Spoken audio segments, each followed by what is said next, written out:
اب ہم مزید بات کر لیتے ہیں. ابیہ بطول ہمارے ساتھ آج موجود ہیں. ابیہ السلام علیکم. شام رمضان میں آپ کو خوش آمدید کہتے ہیں. اور ماشاءاللہ اتنی سی عمر میں اتنے سارے کام, تو آپ نے یہ کام کس عمر میں شروع کیے تھے بھائی؟ وعلیکم السلام. میرا نام ابیہ بطول ہے اور میں 9th کلاس کی اسٹوڈنٹ ہوں. جب میں 6th اسٹینڈرڈ میں تھی تو سرچ فار جسٹس نے اپنا چائلڈ پروٹیکشن کلب ہمارے اسکول میں بنایا تھا اور میں اس کلب کی ممبر تھی. اور پھر جب میں دوسرے اسکول میں گئی تو وہاں جا کے بھی انہوں نے اپنا ایک کلب بنایا ہوا تھا, میں اس کی بھی ممبر بنی. اور سرچ فار جسٹس کے ساتھ میں ایز اے والنٹیئر ہوتی ہوں. اور سرچ فار جسٹس نے کرونا کے دوران اسکول بند ہونے کی وجہ سے اسکول بند تھے, کالجز بند تھے, آفیسز وغیرہ بند تھے, جس کی وجہ سے میں سرچ فار جسٹس کے ساتھ آن لائن ان ٹچ رہی. اور اس کے ساتھ ساتھ آن لائن ان ٹچ رہنے کے ساتھ ساتھ میں نے سرچ فار جسٹس کی ڈفرینٹ ایکٹیویٹیز میں بھی پارٹ لیا. جیسے کہ انہوں نے راوی میں جھگیوں میں رہنے والے بچوں کے لیے میڈیکل کیمپ جو لگائے تھے, میں ان میں بھی ان کے ساتھ تھی. اور اس کے علاوہ انہوں نے ہائیجین کٹس بنا کے لوگوں میں ڈسٹریبیوٹ کی تھی, میں ان میں بھی ان کے ساتھ تھی. اور ایسے ڈفرینٹ اور ایکٹیویٹیز میں لائک انہوں نے بچوں کے لیے گھر میں رہنے کے لیے کرونا کے دوران انہوں نے بچوں کے لیے ڈفرینٹ گیمز بنائی, جس میں سے ایک لوڈو بھی تھی. اور اس میں انہوں نے کرونا سے بچاؤ کے لیے تھوڑے سے انسٹرکشنز وغیرہ لکھی ہوئی تھیں, ان کو بھی میں نے ڈسٹریبیوٹ کیا. ابیہ یہ بتائیے گا آپ کا یہ سفر شروع کیسے ہوا؟ ماشاءاللہ سے آپ نے اقوام متحدہ کی جو انسانی حقوق کونسل ہے بچوں کے حوالے سے اس کے سالانہ دن میں شرکت بھی کی, ریپرزینٹ کیا پاکستان کو, لیکن آپ جڑی کیسے؟ اس سفر کا آغاز, نقطہ آغاز کیا تھا؟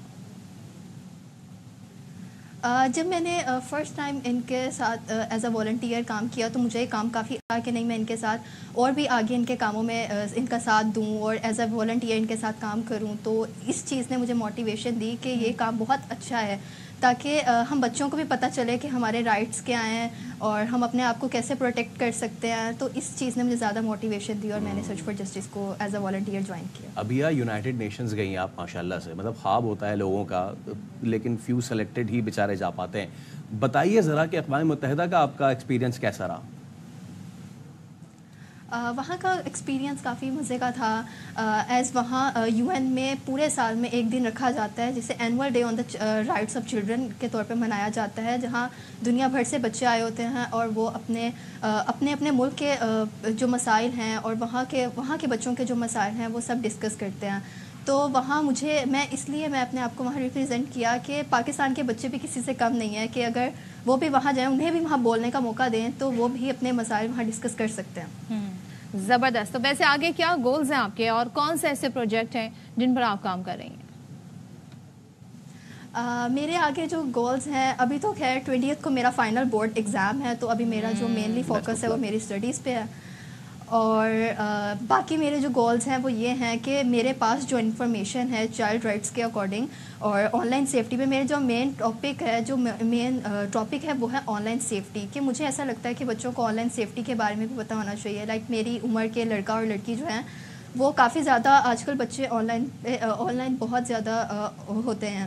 لائک وہ آن لائن گیمز کھیلتے ہیں, انہیں نہیں پتہ کہ آن لائن بھی انہیں بہت زیادہ آن لائن رہنے کے بھی بہت زیادہ ڈس ایڈوانٹیجز اور ایڈوانٹیجز ہوتے ہیں. تو میرا مینلی فوکس یہ ہے کہ جو انفارمیشن میرے پاس ہے وہ دنیا بھر کے ہر بچے کے پاس جائے. بالکل زبردست ابیہ, اور بڑا زبردست کام کر رہی ہیں. اور جیسے کہ آپ نے خود بھی بتا دیا کہ آپ اپنی پڑھائی پر بھی فوکس کیے ہوئے ہیں, تو یہ بھی بڑا ضروری ہے تاکہ سوشل ورک بھی کیا جا سکے اور اپنی تعلیمی اچیومنٹ بھی حاصل کی. Best of luck for the exams Abiha. بہت شکریہ آپ کا. Thank you so much for coming to the show.